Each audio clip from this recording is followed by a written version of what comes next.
JonBenet's family now hoping that, plus renewed public interest and new DNA technology, might finally help close this case. The JonBenet Ramsey case has shocked America for almost 30 years, leaving behind many secrets, lies, and wild ideas. A 6-year-old girl found dead in her own home, a strange ransom note, and a perfect family image that quickly broke apart. A handwritten ransom letter demanding $118,000 was left behind on the stairs by the kitchen. This was no normal crime. While everyone else was pointing fingers and fighting at dinner tables, the real truth was hidden in plain sight, obscured by police errors and loud media stories. Now, fresh, startling evidence has finally surfaced, ready to unravel this case and reveal a far more sinister side to it than we ever imagined. Is this the conclusion that everyone has been waiting for? Prepare yourself, because what we're going to reveal could make you shiver. The mystery of JonBenet Ramsey is finally solved. It seemed for a very long time that JonBenet Ramsey's case would never be resolved. Everyone seemed to be guessing and arguing, and the police seemed to be stuck, going around in circles. Many pondered who could harm a young girl in such a horrible way. The years passed by, and the case stayed cold. But everything started to change because of new technology. This new technology was something that people didn't have back in the 90s. When JonBenet was assassinated in 1996, DNA science was not as advanced as it is today. JonBenet Ramsey found dead by her father John in their Boulder, Colorado home on the day after Christmas in 1996. Back then, the police collected small pieces of DNA from her clothes and under her fingernails. They knew it belonged to some unknown man, but they didn't know who it was. The DNA was very tiny, and the tests back then needed more DNA to be really clear and strong. As a result, it provided the police with very little information, which was very annoying. Science improved steadily over the years. Experts and scientists discovered methods to extract more information from smaller DNA fragments. Genetic genealogy was one particularly significant change. This method involves finding people through family trees and DNA samples that people submit to websites in order to find their background. When people want to learn about where their ancestors came from, they sometimes send their DNA to companies. Even if a criminal never sends in his DNA, his family members might do it. By looking at the family member's DNA, investigators can start putting together a big puzzle. They can figure out which family a person might belong to, and then start looking closer and closer until they find the right person. In 2024, the police ultimately made the decision to attempt this in the case of JonBenet. They collaborated with Parabon Nanolabs, a unique business. This business has solved other cold cases and is skilled at using DNA to determine family ties. Using cutting-edge technology, the police produced a new and improved DNA profile, which they then posted to a DNA website that is open to the public. They found some distant relatives, but they didn't immediately find the right match. These relatives might have been cousins, or even farther away, but they weren't close like brothers or sisters. Nevertheless, this was a huge hint. After that, the experts and the police began creating family trees. They looked at old documents, birth records, marriage certificates, and even social media posts. They spent many months carefully checking each branch of the family tree, looking at who lived where and when. Finally, after a lot of hard work, they found one man who fit. This man was about 62 years old in 2024. Back in 1996, he was 34 years old, and he lived just 2 miles away from the Ramsey house. He had a job working for a catering company, and this company did parties in the Ramsey neighborhood, including one just a few doors away from the Ramsey home around Christmas.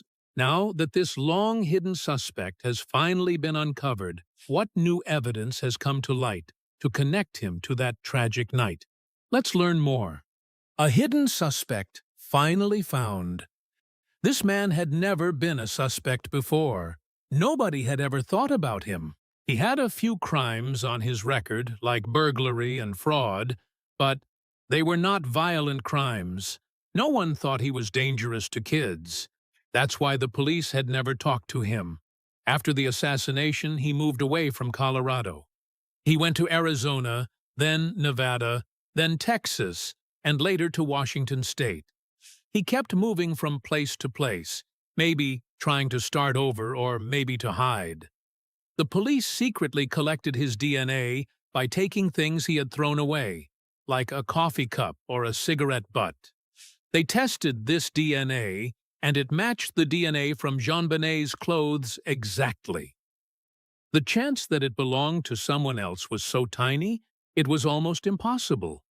When they searched his home and a storage unit, they found more clues. According to sources close to the investigation, a team of experts is going through the remaining evidence. They found an old jacket from the 90s that had matching fibers from JonBenet's clothes. They also looked again at the ransom note.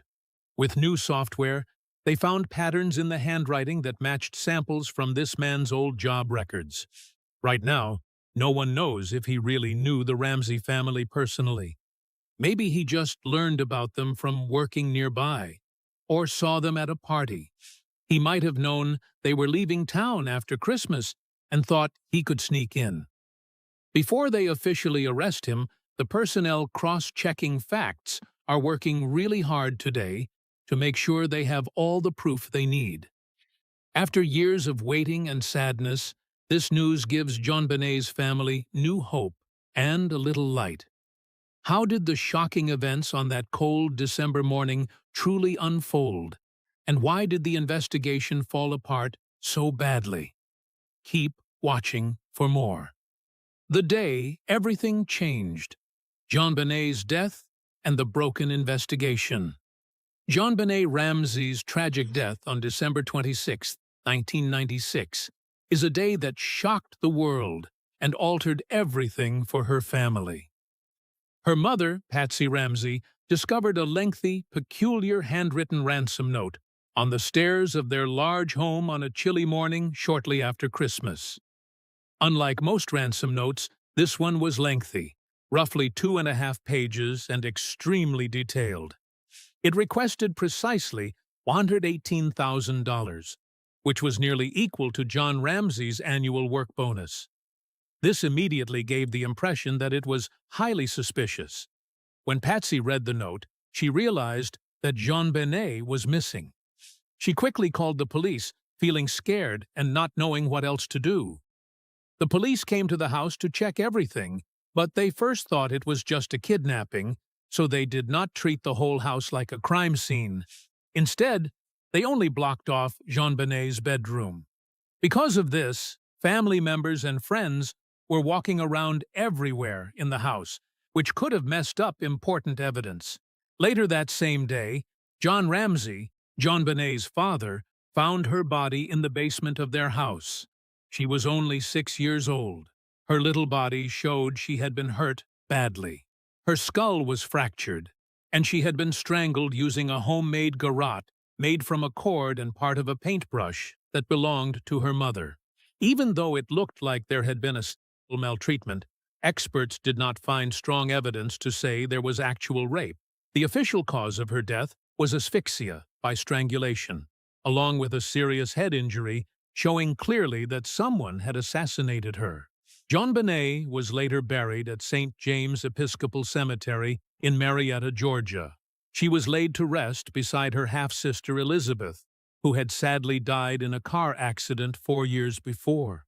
It was a heartbreaking moment for the family to lose 2 daughters. You know, you may be eluding the authorities for a time, but God knows who you are, and we will find you. The investigation into JonBenet's death was full of mistakes. Another big mistake was letting John and Patsy be interviewed together instead of separately. Usually, people are questioned alone, so they can't influence each other's answers. Moving JonBenet's body also ruined important evidence that could have helped figure out how she died and what really happened in that basement. The ransom note itself was another strange piece of the puzzle. It was unusually long and was written on paper found inside the house, making it seem like someone inside might have written it. Experts who study writing styles could not agree on who wrote it. There were also fibers from the duct tape used on JonBenet's body that matched fibers from Patsy's clothes, raising even more questions. There was no sign that anyone had broken into the house, and no kidnapper ever called or tried to collect the money. In 1998, DNA tests showed that the DNA found on JonBenet's clothes did not match anyone in the family. This finding caused even more confusion. The mayor of Boulder said that there's not a killer on the loose, you don't need to be afraid. The subtext of that is that a family member committed this crime. Even though the grand jury wanted to charge the parents, the district attorney decided there was not enough evidence to do so, and no one was officially blamed. In 2003, new DNA tests found that an unknown male's DNA was on JonBenet's clothes. This person did not match any family members or known suspects. The police later apologized to the parents and cleared them in the eyes of the law. The Ramsey family even filed lawsuits against different news outlets that had blamed them, trying to fix their public image.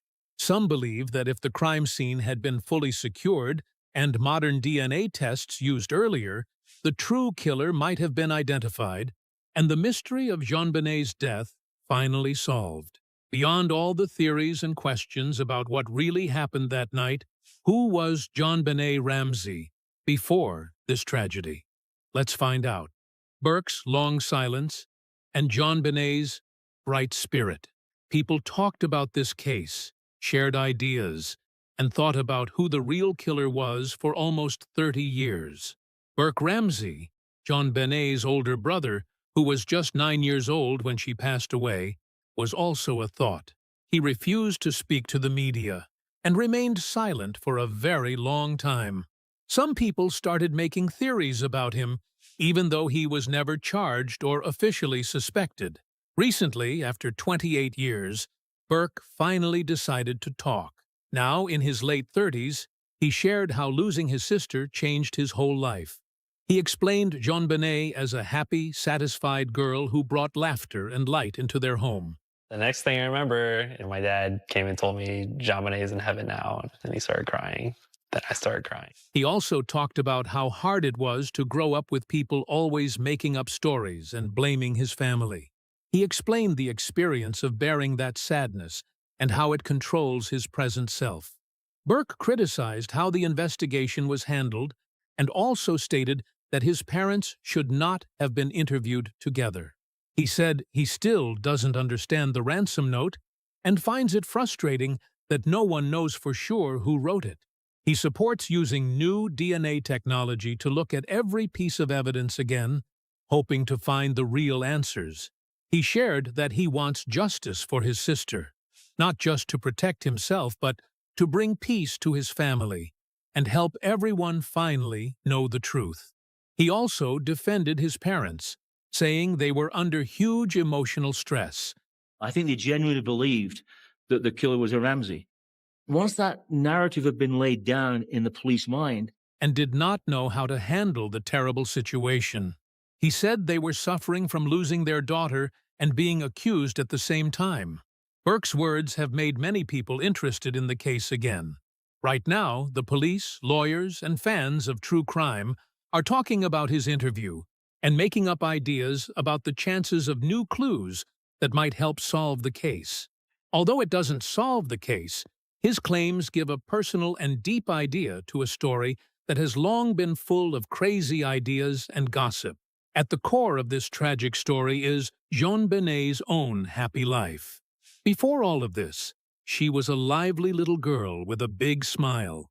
She loved to perform and compete in child beauty pageants, winning multiple titles before she was 7 years old. She enjoyed showcasing her charm on stage, dressing up in elegant gowns and dressing up in glittering costumes. She attended Boulder's High Peaks Elementary School for kindergarten, where she was just another inquisitive, gregarious kid. Her parents encouraged her interests, and she looked up to her older brother. Her father, John, put a lot of effort into providing her with a comfortable life, and her mother, Patsy, encouraged her love of pageants. JonBenet lived in a big house in a nice area, surrounded by love and comfort. She was famous for having bouncy blonde hair and a smile that could light up a room. For everyone who followed the story, all of this only serves to deepen the sadness of her loss and the mystery surrounding her death. Even after so many years, people still remember JonBenet for the happy, intelligent young girl she was when she was alive, in addition to the tragic way she passed away. After all the years of pain and waiting, what clues and evidence have really been found to help explain what happened to JonBenet? Stay tuned for more. The puzzling clues and unanswered questions.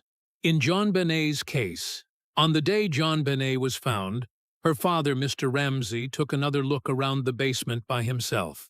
He confirmed seeing a broken window, which was slightly open, and observed the suitcase under it. Although the suitcase belonged to the family, he mentioned it wasn't usually stored in that spot. When JonBenet was found dead, there was a lot of strange and confusing evidence in the case. 2 different sets of footprints were found at the scene that no one could explain. There was also a rope found near her bedroom that did not belong to the family. This rope was never tested, even though it could have given important clues. Outside, there was snow on the ground, but there were no footprints leading to or from the house. There was also no sign that someone had broken into the house. This made people wonder how anyone could have come in without leaving any trace. Another strange clue was Burke. Ramsey's 9-year-old son was initially reported to be asleep during the unfolding events, but was later interviewed by authorities. His behavior puzzled investigators, who struggled to determine whether his apparent emotional detachment was a coping mechanism or something more concerning. Additionally, the Ramsey family showed a general reluctance to be interviewed separately, which further complicated the investigation. Another strange part of the case was the ransom note left in the house. It looked like someone had practiced writing it before making the final version. The note was signed with the letters SBTC. No one has ever figured out exactly what those letters mean. There were many different suspects in this case. At first, many people thought that someone in the family might have done it. Some people thought JonBenet's mother, Patsy, was involved. Others thought her brother, Burke, might have hurt her by accident. But when experts checked Patsy's handwriting, they couldn't say for sure that she wrote the note. There was also no strong evidence to show that Burke had anything to do with it. Another suspect was a man named Bill McReynolds. He dressed up as Santa Claus and had visited JonBenet a few days before she died. He said he felt very close to her. He even kept some glitter she gave him and wanted it mixed with his ashes after he died. Many people thought this was strange, but there was no real proof that he hurt JonBenet. A man named Gary Oliva also became a suspect. He lived close to the Ramseys' house and had been arrested later for child pornography. After JonBenet's death, he called a friend and said he had hurt a little girl. This made people very suspicious. But his DNA did not match the DNA found on JonBenet, so he was not charged. Another man, John Mark Carr, also confessed to the crime years later. He said he loved JonBenet and told a reporter that he had hit her in the head with a flashlight. But when police checked, they found he was in another state at the time. His DNA also did not match, so they knew he was not the real killer. Later on, some DNA experts looked at the evidence again. They said the unknown DNA on JonBenet's clothes might have come from the factory where her clothes were made. Sometimes, small bits of DNA can stay on new clothes before they are even worn. This idea made the case even more confusing and left more questions than answers. Today, JonBenet's case is still unsolved. Many people all over the world still think about her and wonder who really assassinated her. Even after all these years, her story continues to touch people's hearts and makes them hope that one day the real truth will come out. What shocking new clues came to light after JonBenet's death? And could they finally help clear her family's name? Let's delve deeper. Another attack, mishandled evidence, and renewed hope for justice. About 9 months after the very sad and shocking death of JonBenet Ramsey, something really scary and strange happened in Boulder, Colorado. There was another little girl who got attacked while she was sleeping in her bed at home. At the time, she was at home with her mother. Everything changed on what should have been just another peaceful evening. A man entered the house stealthily while the young girl was sleeping in her room. The man managed to enter without creating a lot of noise or causing any visible damage, which allowed him to enter covertly and avoid the mother's immediate notice. This man went straight to the little girl's room and attacked her while she was still in bed. The mother was sleeping in her own room, but she heard something strange and woke up. When she woke up and came out, she actually saw the man. The man saw her too, and instead of fighting or trying to stay inside, he ran away very quickly. He didn't just run out the front door. He actually jumped off a balcony or a high deck to get away and escape into the night. It was very scary and shocking for the mother and the daughter. The really shocking thing about this case is that this new attack happened just a few blocks away from the Ramsey family's home. That means it was very close, almost in the same neighborhood. Even more surprising is the fact that the two girls actually knew each other. They were not strangers at all. They both went to the same dance school. They both liked to dance and perform, and they even performed together in local shows before these horrible things happened to them. So, they had crossed paths and shared some activities before. Even though these two crimes were so close in time and place and involved two young girls who knew each other, the police in Boulder did not really look into the idea that these two cases could be connected. They didn't seriously consider that maybe the same person could have done both things. They didn't compare the DNA evidence from both scenes or try to find similar clues that might link the cases together. Instead, they focused too much on the Ramsey family from the very beginning and ignored many other possible leads. To make matters even worse, in the case of the second little girl, the police actually threw away some very important evidence. One of the most important things they threw away was the bed sheets from the girl's bed where she was attacked. These bed sheets could have had DNA or other clues that might have helped find the attacker later. But because they were thrown away, it was impossible to go back later and test them when better technology became available. This mistake was a big failure and showed that the investigation was not handled carefully. After many years, in 2008, the Ramsey family was finally officially cleared as suspects in JonBenet's case. But by that time, JonBenet's mother, Patsy, had already passed away from cancer in 2006. Even though the family was cleared, many people in the public still believed that the family might have been involved. This idea stuck in people's minds for a long time because of rumors and the original story spread by the police, not because of real evidence. The Boulder police had focused so much on blaming the family that they didn't look properly at other evidence or other suspects. This focus created a narrative that many people believed, and it was very hard for the family to live with that suspicion for so many years. Now, after almost 3 decades, there is finally a new investigation team looking at JonBenet's case again. This new team is made up of experienced investigators who are going back over all the old evidence very carefully. They are using new technology and fresh eyes to see if they can find something that was missed before. JonBenet's father, John, and her brother, John Andrew, are both hopeful that this new investigation will finally help find out the truth and bring justice for JonBenet. They believe that the real killer might still be alive and that there is still a chance to solve the mystery and clear their family's name forever. After hearing about another attack, all the mishandled evidence, and the small spark of hope for justice, what was really happening inside the wealthy Ramsey family's home that mysterious night? Let's take a closer look. The wealthy family and mysterious night. The case of JonBenet Ramsey is among the most challenging and shocking cases that is not solved in the history of America. People still talk about it and think about what actually happened many years later.